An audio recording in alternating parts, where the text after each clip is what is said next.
I guess first, my name is Kai. I'm a junior in the college. I am studying African American Studies and minoring in EDIJ, or Education, Inquiry, and Justice. And I'm also gratefully serving as the president of the NAACP this year. And so, of course, we want to start off with our panelist intros, which we are so grateful to have alumni here. So formally welcome everyone to the Black Hoyas in Focus, Women of Excellence Share Their Journeys from the Hilltop to Present Day. We are so grateful to have you all here. And I guess our just first question is, what is your general Georgetown intro? So where's your hometown, your graduation year, what school, and then any clubs or activities that you were involved in, and then what are you up to nowadays? And we can do alphabetical order. Is that me? Would that be me? Sure, I, yeah. I love the idea of everyone chatting, but FYI, I don't have my contact lenses on. So I was like, what's going on at the bottom over there? So my bad if I miss anything. Hi, my name's Amory, and I am class of 2000. Gosh, it sounds so crazy to say that, but class of 2000. And I was also in the college. I was an English major. And it sounds weird, but I'm going to say that I also minored in fine arts. So I have a minor in fine arts. But for sometimes I would have to think about that because, as we will discuss later, I wasn't always as present as I wish I was when I was in college. So sometimes things are a little hazy, but we'll get into that later. But yes, I had a great time at Georgetown. Met some great lifelong friends. I am now an author and a recording artist, singer-songwriter, and I recently founded Amory's Book Club, which focuses on literary fiction, highlighting specifically diverse voices, unique perspectives. Doesn't mean we'll never have a white man, straight man in there, but we do try to highlight and amplify voices that aren't as heard from as much as we would like, and we think that they should be. So that's kind of that's our it's not our mantra, although it is like a mantra, but that's our motto. That is our mission. And I'm really happy to be here. So thank you for having me. Hello, all. My name is Daniela Force. I am class of 1995, and I think I'm the oldest one on this panel. Graduated from the college, studied psychology. I was also a member of the Georgetown women's basketball program, where I played from 91 to 95 and was a member of the Sweet 16 my sophomore year.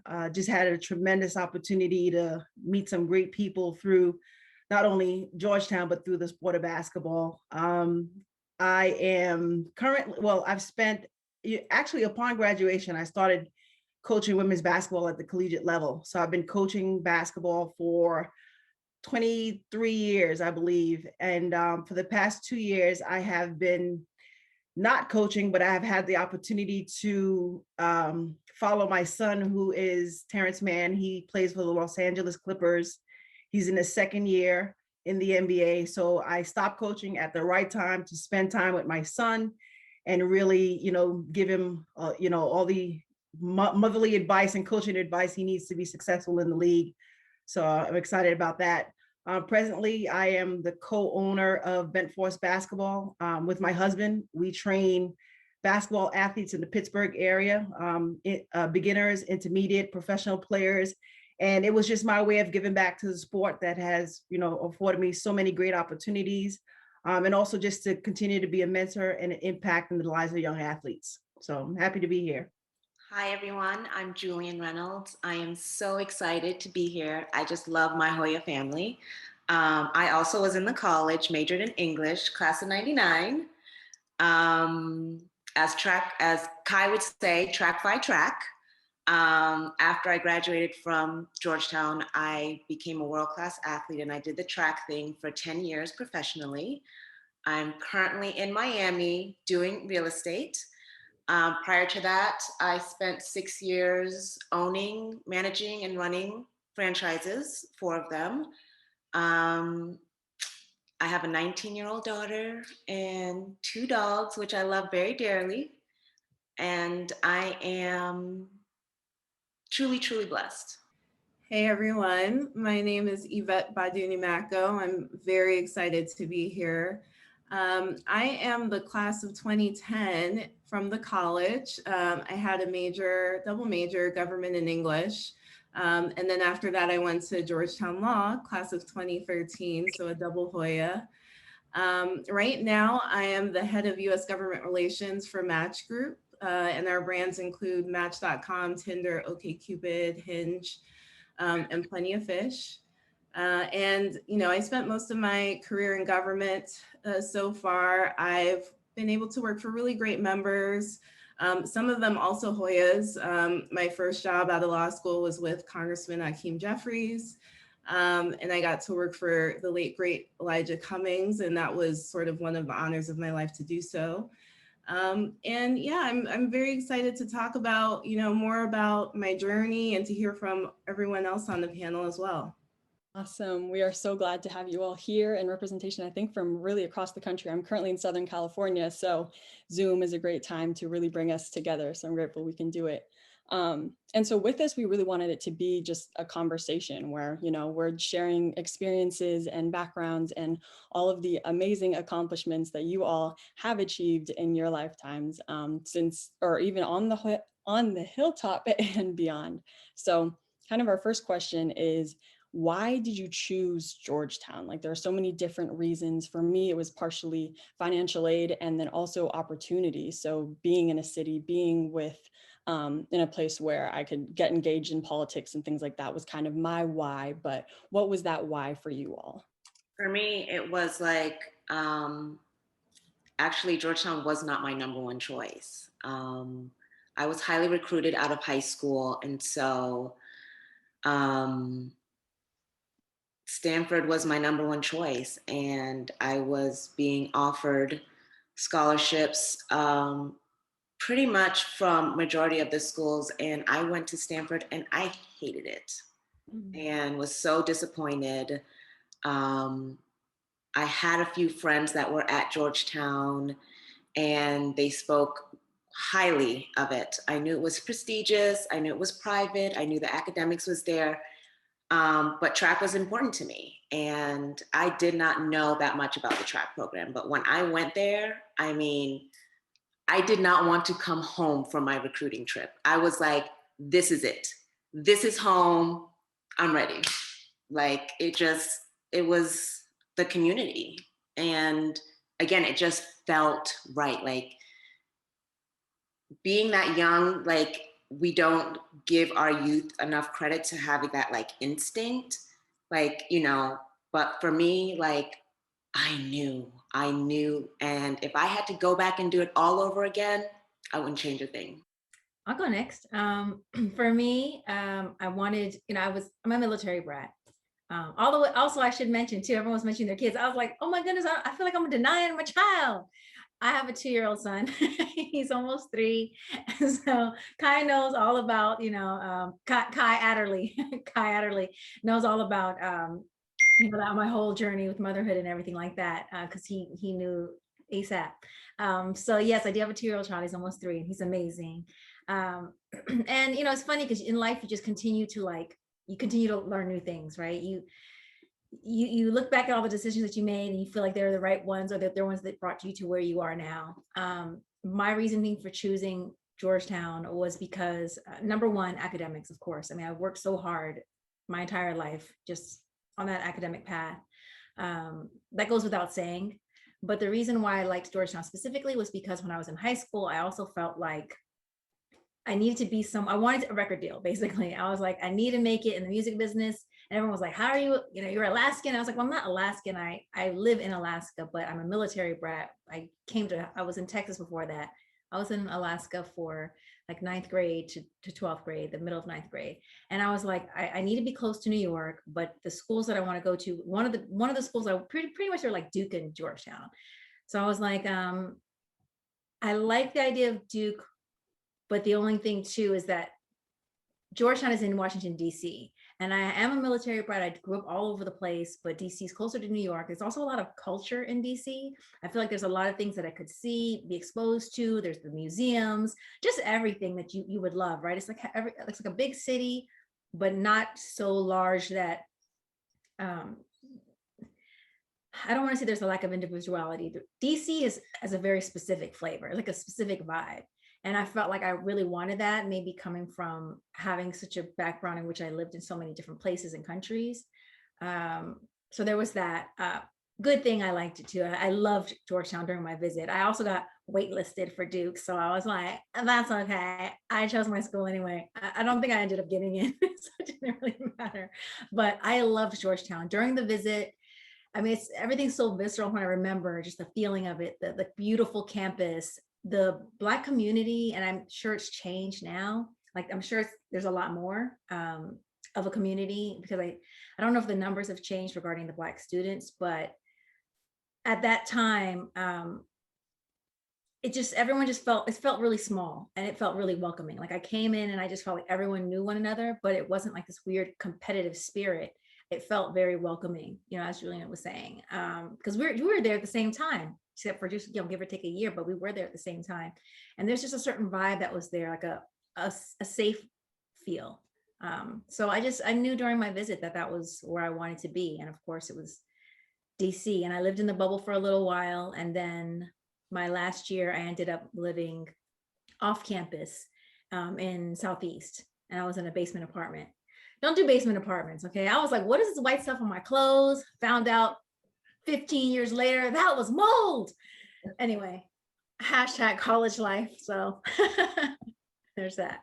Speaking of the bubble, I do want to say, Kai Adderley, that my recruit host, they did a horrible job, because like they never took me to M Street or Wisconsin. And I was there literally probably for like the first couple of months until I discovered like M Street. I'm like, it's been here this whole time? Like, why hadn't anyone tell me? Definitely say the same. Location was such an important thing for me. I mean, I'm from New York, and it was really important that I go to another city, even though New Yorkers like to stay in New York, right? I was the only one of my friends who decided to leave the New York area. But when I went to Georgetown, I fell in love with the community, like Amory was saying, and just that sort of closeness, especially with the Black community, and I also wanted to be close to the center of politics and law. And I knew that was what I wanted to do. And I knew that was the path I wanted to pursue. So it was just really a natural choice for me. For me, being a basketball prospect, at the time I was being recruited, I had a lot of options in terms of where I wanted to attend school. And during the recruiting process, I had narrowed down my choices to Georgetown, Columbia, UConn, and Providence. Those were my top four. It's a funny story is, my dad was a huge Georgetown Hoya fan. Like he used to make me watch John Thompson and the team every weekend. That was like our bonding time. So I've always known about Georgetown simply because of John Thompson and the men's team. And my mom, she's a big into academics. She was the one who wanted me to attend Columbia and Georgetown. So, they had their fights in the house as to where I should go. And me being a mama's girl, I chose Georgetown simply because of the academic reputation and all of the opportunities I thought it would afford me after graduation. But when I came on the visit, actually when I went on the visit to UConn and passed the barns and the fields and the horses, me being a Brooklyn girl, I was not into any of that stuff. That turned me off right away. And then Columbia was way too close to home. I knew my mom would be there every weekend, bothered me, so I had to get away from that. And Georgetown was just right. It felt like it still had the city vibe with the M Street and everything that was going on, and people around, and it didn't feel isolated like UConn. But I just remember my recruiting visit, just meeting my teammates, my future teammates, and feeling at home, feeling like I had a family there. And that was really my first impression of Georgetown, other than obviously my dad, but just meeting the girls on the team and them making me feel welcome, and me being an only child, really feeling like I could see everyone on the team being a sister figure for me. And so it was that family atmosphere I felt on my visit, and also obviously the hoopla and the fun and all that other stuff that goes on in M Street really made me feel at home. This Brooklyn girl feel at home. So it was those things for me. That's amazing. I think that as a current Hoya, that is one of the things that definitely sustains me and many others with, all the academic stress and just life and the move if you're new to Georgetown, but having that sense of community. I was actually a resident of the Black House, which I don't know if anyone here maybe was, but there was so much community there, or at like our Center for Multicultural Equity and Access. There's just a lot of opportunity to meet folks. But to kind of switch gears to more like academic based questions, a big, question once you get admitted into Georgetown, you're on the Hilltop, is what are you studying, or why did you choose that study? And then kind of, are you using it now, or maybe not are you using it, but how did your academic studies prepare you for where you are now? I majored in psychology while at Georgetown, and people don't think being a basketball coach that you need psychology, but it's probably your biggest asset as a coach, because you have to really get a team to really believe and buy into your vision and really believe in themselves. And there's so many things that I learned in school that I use every single day as a basketball coach to get my players to reach their maximum potential, and just to fight through adversity, and just to you know, look beyond the now into something special in terms of winning a championship. Every day you constantly had to coach them up, and you had to kind of say things to keep them engaged and keep them motivated and keep them fighting, and really go through wins and losses and really keep all those in perspective, so they have a great mental approach to the next day or the next game or the next opportunity. So for me, my education was crucial in terms of just being a very successful basketball coach. I always say X's and O's was probably about 10% of my job, and 90% of it was getting my players, my parents, my fans, and my administration to believe and to buy in. And that took a lot of conversation and communication, and just really delivering my tools that I learned in psychology to definitely get them to be successful. I would say for me, I knew I wanted to go to law school. Undergrad was a bigger question for me, right? What I wanted to major in and what I wanted to focus on. I actually started undergrad in the MSV in the business school. That was not very successful, was not my jam. And after that first year, I decided to really pursue things that I was passionate about, right? Which led me to government and English. And I think that was the best decision I ever made, because those were the best classes, right? Like I got to study things like philosophy and, traditional government structures, comparative government, getting to learn more about English literature, the history of our English culture, when it comes to poetry, Black poetry. I'm just thinking about all the different types of classes I got to take under those umbrellas. And I think it was a real benefit just to, really get a full scope on how to write persuasively, which is a huge thing in my role. As well as learning more about our system and ways to reform the government structure in our systems generally. So, I think that the college is very important in terms of having that opportunity to explore and getting a real viewpoint of what you're interested in. And I think, it allowed me to really have an open mind about that, which I appreciated. My daughter actually asked me literally yesterday, like, Mom, are you using your English degree? I'm like, I'm always using my English degree. But it's funny because like in high school, I wanted to be a judge in family court. And I was like, to be a judge, you got to be a lawyer. Okay, got to go to law school. But then my senior year, I did an internship with an OBGYN, and I was like blown away. And so I entered Georgetown pre-med, and it wasn't fun. It was boring. And I was like, I will not be able to carry this load and do track, and I'm not having fun.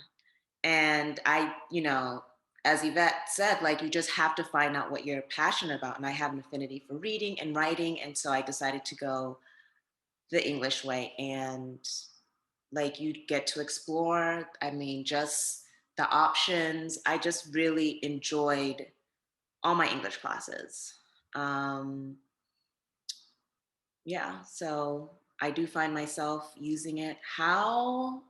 I mean, I think just having an English degree, it gives me opportunity to do whatever. Like, it didn't put me in a box, like, it just, like I said, like, now I'm doing real estate.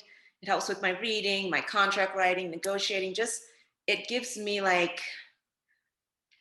I can say that I just have like an extensive knowledge on a lot of topics. So just having, it gave me just being diverse. Yeah, I think, the first thing that I think people ask people when they have a liberal arts degree, they just, what are you going to do with that? The main thing was, are you going to teach? That's the main question is, do you want to teach? And I was like, no. And the thing is, I actually didn't go into school as an English major. I went in as a computer science major. Like, I always like to say, like, yeah, it was like when it was early on, like when everybody's snowman was jumping and my snowman was like, I was like, I don't think this coding is working. Somehow it's not, there's like a disconnect. And so I realized that it's not, I loved computers. I went into computers because, well, first of all, the reason why I chose was because I love computers. My dad was like, this is the future. This is the future. He's like, computer's the future. That's the future in jobs. And I was like, yeah, I get it. And so I was looking at all these computer magazines when I was in high school, because, PC magazine and all this stuff. But he was like, if you're into something, then you'll read it. You immerse yourself in it. But I think when I went to college, I realized that one, I didn't really have an affinity for the coding. And two, I didn't really love it anyway. I was doing it because I felt like that was what I should do if I was going to get a job. But it was very early on in my college career where I was like, I'm not going to plan B it. I'm going to get a record deal and I'm going to figure it out.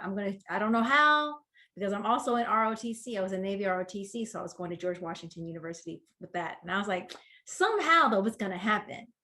And so I do not recommend this plan of not having a plan B, because I was like, you're either you got either a lot of faith or you're like really delusional. It's one of the two. And I still can't say what it was. It was, looking back at it, I'm like, wow, that's pretty scary. But at the time I was convinced.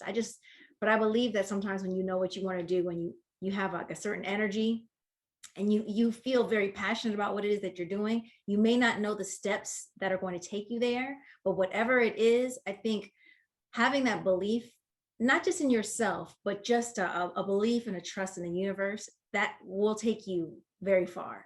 And it doesn't matter what you want to do. For me, it was getting a record deal and becoming a recording artist and all that stuff like that. But entertainment, it doesn't have to be that. However, I feel like I digressed from the whole English major thing. I feel like I can't say that I use my English degree. I mean, I went into English because I said, you know what am I passionate about? What do I love? I tried the science, computer science. That's not really for me. I chose it because I thought that that's what I would need for job security. Psychology, I'm extremely interested in that. I almost went psychology route. And then I was like, you really love to read and write. You've been writing since you were 7. So why don't you just take this year to just really dig in? I think we didn't have to choose our majors, right? Is that right, ladies? We didn't have to choose until like the second year, right? We had the first year to explore. Yeah. So that's amazing that Georgetown gives you that opportunity. And I said, I'm going to pick the classes based on what I want to do. And then I'll look and see where they fall, because that will tell me what I'm leaning to. And that's how I ended up going with English as my major. But when I look back at my college career, I can't say like, oh, the English helped me with this or that, because of course it will help us. But if we're English majors, we probably have an affinity for language anyway. So those are kind of things that are inherent already, right? It's not like we're learning that, but it can help broaden your mind. But for me, it was more so the lessons I learned by just being in school, by being in that environment and growing as a person, and expanding my horizons and just exploring, I think, was the greatest gift that I got, even outside of just my degree and my major. I think it's so funny that that is a theme. I came into Georgetown as a political economy major, and now I'm studying African American studies. I thought about English, but I was like, I don't like to read that much, but I care about politics, so I feel like this is a medium. And in that, I guess, like, I feel like a common theme is really following what you love and doing what you love and kind of gaining these transferable skills. But specifically as Black women at Georgetown, like, how did you kind of navigate campus? Like, what were some, because I think that those, like, our experiences are something that you can't necessarily like put on a resume, but like you learn perseverance, you learn how to navigate these spaces. So kind of what was your experience as a Black woman, maybe in your department or field of study, or just like in your Georgetown experience in general? And then like, what are some, I guess, just things you learned or takeaways that were really impactful for you? I'll start. For me, it was pretty easy for me to find a niche or a family because I was a basketball player. So I didn't really have to spend my time kind of, searching for connections or, I was inserted into a family right away. So at the times where I felt, I didn't have, friends, I always had my teammates. So I really didn't go beyond that. But I would say that the African American community at Georgetown during my 4 years, we were very, very close. We all came in as community scholars. I don't know what the name of the program is now, if they even have that program. But yeah, 2 weeks prior to the beginning of school, I think we all spent time on campus getting to know one another. And I thought that was the best thing ever because, for me, first of all, watching Georgetown with my dad and then coming to community scholars, I thought we were HBCU. I'm like, this is cool. Black people everywhere. It wasn't until the first day of school that I realized that we were the minority, to be honest. So I think the community scholars opportunity allowed us all to bond. We were track athletes, basketball athletes, normal students.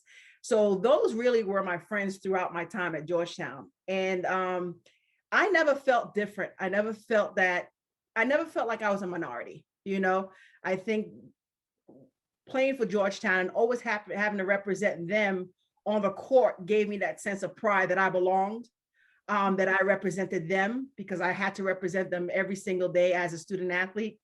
And then when I wasn't on the court, I had Black friends that we always hung out, always did things together, always partied together, had our drama, had our drama with one another as usual, but we were always close. We always had each other's back. We never let each other experience any racism or hatred without being there for one another and standing up for each other. The only thing I could remember is Columbus Day, one of my years where they had asked us all to wear Black. Obviously, everyone knows why, and that was really when I felt that we were different or we stood out from everyone else. Maybe that's a good thing, maybe that's a good thing for us to be a minority at the institution, but not feel that way. And I think it's because we just had each other's back. We were there for we were there for each other. We were a family. No matter where we were on campus, we had that eye contact. You guys know what I'm talking about. When you walk on campus and you see one another, it's just like I see you. We empowered each other. We empowered each other. We got through it all. And then we left there with flying colors without feeling like we were different, without feeling we were less than. We were just as good as the white students on campus. And I think we had a chip on our shoulder. We were a family. We stood up for each other. And, that was really how we all got through. It was the strength in all of our numbers that got us through. So the community scholars, I was not a part of community scholars. I had no idea what community scholars was. And when I actually got to campus and like all the Black people knew each other, and I was like, like, what am I missing out on? Like, I was butthurt that why wasn't community scholars offered to me? Right. I can't say like it didn't, like everyone embraced one another. Like I honestly found my tribe at Georgetown. I can say being there, navigating my way through the campus is, I think the main thing, the two things that I took away from that was accountability. Like my tribe had my back. The community, we had a sense of community, but we also held each other accountable. And to be extraordinary. I just remember not just the students, but I just remember this one teacher, and I don't remember her name, a Black woman. She was tall, wore her hair short, dark skin, one of my English professors, and she just inspired me. I'd never seen a Black woman like that before. Like, she really was extraordinary. And sad to say, like, we have to be extraordinary in this world. Like, it prepared me for the real world. Like, we have to be seen, to be heard. Like, we have to be above the status quo. So that was like two of the main things. But I never ever, I went to a private school in high school, and my brother and I were the only two African Americans there. I only met other African Americans when I went to like a track meet, and they never embraced me. And so it was being at Georgetown was the first time like I was embraced by my own people that was not family. Like, their loyalty,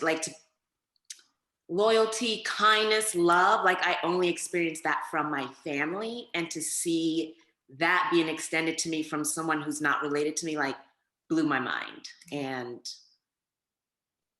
I'm just super grateful. That's why I said if I had to do it all over again, I wouldn't do anything different. I think for me, I would say that Georgetown was a bit of a culture shock for me, coming from, in New York. I had all of my academic communities had been majority people of color, and coming into a community that was majority white, one of the things that I learned was how to be the only Black person in the room, and how to articulate what I was trying to say, and really be able to influence a discussion as the only person in the room as a unique perspective. And I think that's really important to point out, because I'm sure that's something that current students still have to experience, right? Being the only person in the room. I found my community pretty early, just like everyone else. I wasn't in community scholars, and I was very jealous because everyone was BFFs day one, but I did befriend them really, really early. I found my community in BTE, part of Black Theater Ensemble, and I got cast in a production the fall of my freshman year. And that carried me throughout 4 years of undergrad. And in the law school, getting really, really early, very early acquainted with BALSA, Black Law Students Association, really, really helped me as well. It was a resource that if I did not have, I don't quite know if I would have been as successful, right? Having that support system was just so, so critical, especially when I started in the business school in undergrad.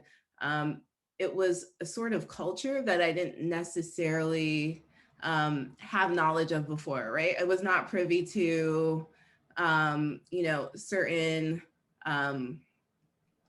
certain soft skills that maybe someone who was raised in a certain way would have. And it really, really helped me to gain knowledge of what I was supposed to do. Other people applying the law school with me, going on that journey, we're trying to figure that out together, because we may not have anyone in our families who, experienced that, or were lawyers, or, had the experiences that we had. So I would say it was so essential for me. And I'm so grateful that I had that community. And, I'm very, very close with a bunch of people I went to law school to this day because, you know, we became a family. Like we were in the library until midnight together. We were keeping each other up, keeping each other awake when we had, you know, to study, when there were finals. And, you know, when you go through an experience like that, it's something that, you know, it bonds you. My experience with the community, as I said before, it was very welcoming. I wasn't part of Community Scholars either, and so it was interesting because I did feel kind of like everyone was friends already, and but it didn't put me off in any way because everyone was so welcoming. Like I did get to meet people and catch up with them when I came back from the visit, you know, and I think we were off campus and there was at the time, it's not there anymore, but there was this cheesecake spot. But what was the cheesesteak? What was the name of the cheese? It was like cheesesteaks and it was tiled and green and red and white. I think it might be a cupcake spot now. Is that right? I think maybe, but a lot of people congregated there. It was right on the slope. And so Philly cheesesteak, thank you, George. Shout out to George too. George also was instrumental in me coming out of my shell because when I was at Georgetown, funny story. Oh, this is, can I digress? Is it okay if I digress for a second? So when I was at Georgetown, everyone knew I wanted to sing. We would go into the lounge or library, and actually there's like an audio visual room down there. Kai Adderley is laughing. There's an audio visual room down there, and that's where I cut like some of my early demo stuff in the library. And one time, Angie and George knew that we were going to go to Teen Summit because I think like Velvet DeVoe was there with 702. And anyway, I was determined that somehow I would meet them and they would hear me sing and maybe, I don't know what would happen, something. But yeah, we ended up going, they drove because, you know, in college, it's a big deal when you don't have a car, someone has a car. That's like a big solid. So I really appreciated us going there, driving me there. We went there. And I actually did end up singing. And but then everyone ran over. So then it was like, but I did tell them about it later. I was like, you may not remember this, but years ago. So that was like one of my big memories for school. You guys will probably can tell that a lot of my memories from Georgetown center around music or somehow like working on my demo or being in the library, the community for sure. But that's because that's what was going on in my brain. I was so single-mindedly focused, perhaps maybe a little too focused on just that, where I felt like I was missing out on some of the socialization stuff because I didn't really socialize a lot. Like I can tell you, like I was gone every weekend because I was working on the demo. Then I was at ROTC. So when I hear these conversations about the community, I love it. But at the same time, my experience was just a little different. Because although I was friends with everyone, I didn't get to hang out with everyone as much because I was doing that all the time. And so it was like doing my schoolwork and then going off to work on a demo or being in the depths of the library, not reading, but working on a demo or something like that. But I can't say that when I recall my experiences regarding community at Georgetown, it was really open. And when we already know what the makeup is. I never like to use the word minority because I feel like sometimes it can mentally put you in a place of otherness, and people of color are the majority in the world. And so we really are a majority. There may be marginalized here, but I just like to come from that perspective, from a more global perspective, to remember our strength in numbers. But I never felt like when I was going to Georgetown that, and you guys correct me if I'm wrong in my memory of things, but maybe the community was so warm and the community was so embracing of one another that I never felt like we're here and it's a very white school and I feel like we're totally out of things or out of my idioms are terrible, but not linked in to the community. And maybe it's because so many people in sports are Black, you know, the girls track team, the boys track team, the basketball team, the girls, but you know, it's just so many of us representing the school. And then because the community was so enveloping, I don't know if it's necessarily that same way at every school in which there aren't a lot of Black people, but I didn't feel that angst that I think a lot of people kind of can feel when they do go to a school that's very white. I mean, I don't know. I can also say that when I hear people talk about college and women in particular, and you're dealing with like rape culture and those kind of things, I felt like that was so far from my purview. Am I just having a weird recollection? Like, did you guys feel like when people speak about culture and they're like, there's a lot of women can be afraid a lot and there's not a lot of safe spaces, et cetera, especially for also people of color and women of color. Did you feel that energy at school? No, I felt totally safe. Like even being in the library super, super late, like it never ever dawned on me to like, should I get someone to walk with me? Like it just, I think that when you said like you being in your bubble, I think Georgetown itself was a bubble because I mean, we can walk to Wisey's late or what have you and not even think twice about assault or our safety. Is it still like that, Kai, at school now? As a current Hoya, I would say it's not the same. But one thing that we talk about a lot in, especially like within our AFM classes, is the idea of like radical imagination. And so knowing that like there was a Georgetown that was like that, like I think reimagining that for ourselves now in this current context is something that we need. But no, I think there is sense of community, I think in pockets and even as a whole, but it's definitely something that I think has transformed just with the changing of like tech and the way that we operate and like the spaces students are funneled into, whether that be like consulting or government or things like that. We just kind of form our own niches. But I think hearing from you all and seeing what you have accomplished and things of that nature is very inspiring, and knowing that like there is so much more beyond the hilltop and things that we'll learn now that we probably aren't fully processing, but will help us down the road. So that was really, really great. And so just to kind of ask like one more quick question before we open it up for our Q&A, I guess, what are just like 2 words, or I guess 2 words or one quick piece of advice you would give to Hoyas who might be graduating soon and are like, oh my goodness, the whole world is ahead of me. What do I do? Who am I? What am I? Just that question, which might not require a short answer, but as quick as you can. I guess, yeah, what would you advise Hoyas who are going to enter the world soon? I'll say, be present, like be really as present as you can. I know it seems like you think back to when you were in high school and it seems like the olden days. That was just like 4 years ago, 3 years ago. That's like nothing. And as you continue to move through life, 3 years will feel like nothing. 4 years will feel like nothing. A decade will feel like it was yesterday.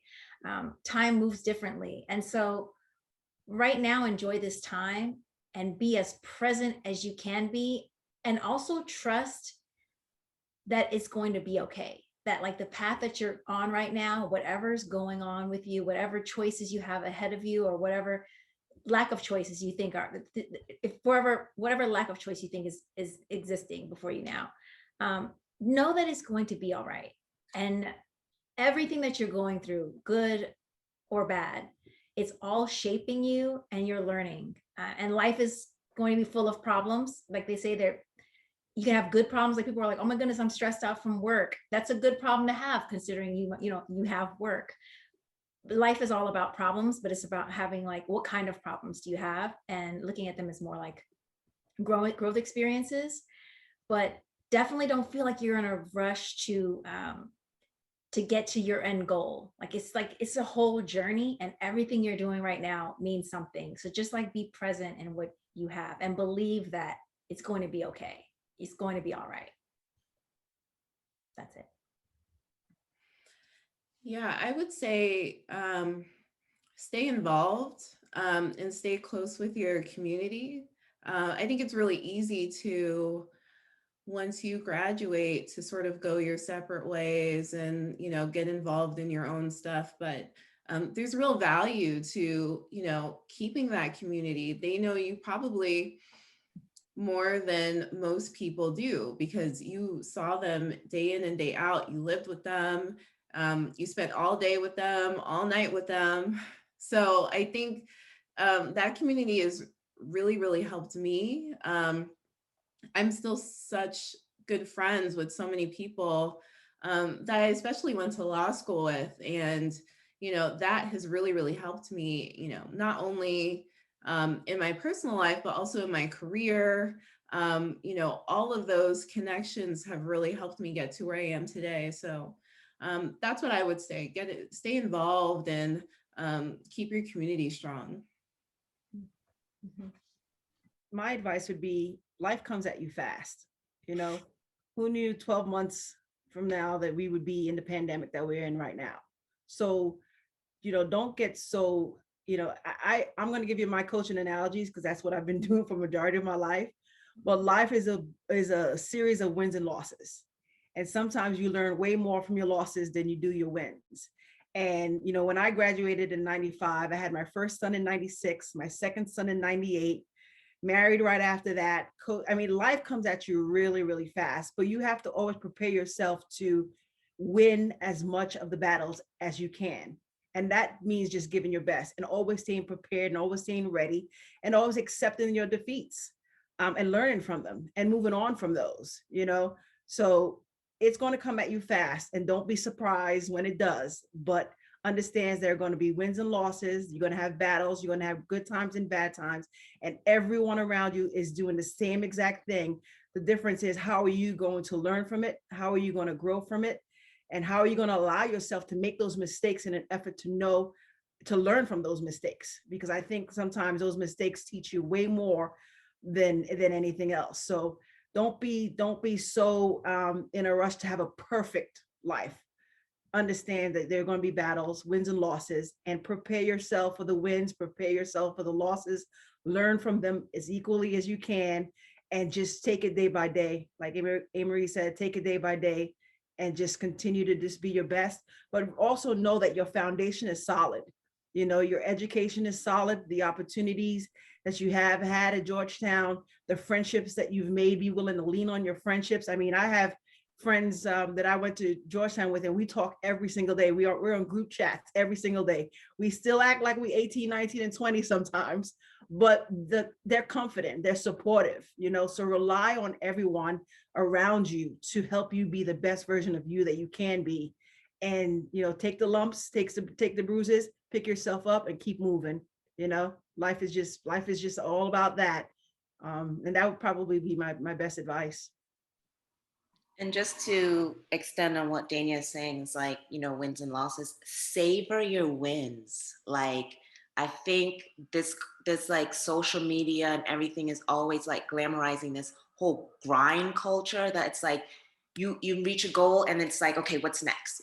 And like, I am so guilty of that. Like, I've never ever, like, even just competing, like I'd win this and I'd be like, okay, I have this to look forward. I need to get ready for this, like next, like I never ever celebrated and savored my wins. And like Amy was saying, be present, just, I wish that I slowed down my senior year and enjoyed every bit of all the festivities and everything, like my senior year. Like, it was just, I seriously was like, well, after I graduate, I need to get a contract and I need to do this and I need to do that. Like, it was just, so slow down, be present, and savor those wins. Well, again, thank you all so much. And before we open it up to the Q&A, I just want to say, like, I told my family, sent the flyer. I was like, I'm going to be talking on this panel. I'm going to be moderating. And they were like, maybe that will be you one day. So just to have you all here, knowing your accomplishments, like, I am so grateful to be a part of it and know that you are inspiring all of the Hoyas, including myself, who are on this call. So thank you all. With that being said, I'll pass it off to, I think, Denise or Obella for the Q&A. And again, thank you. Thank you.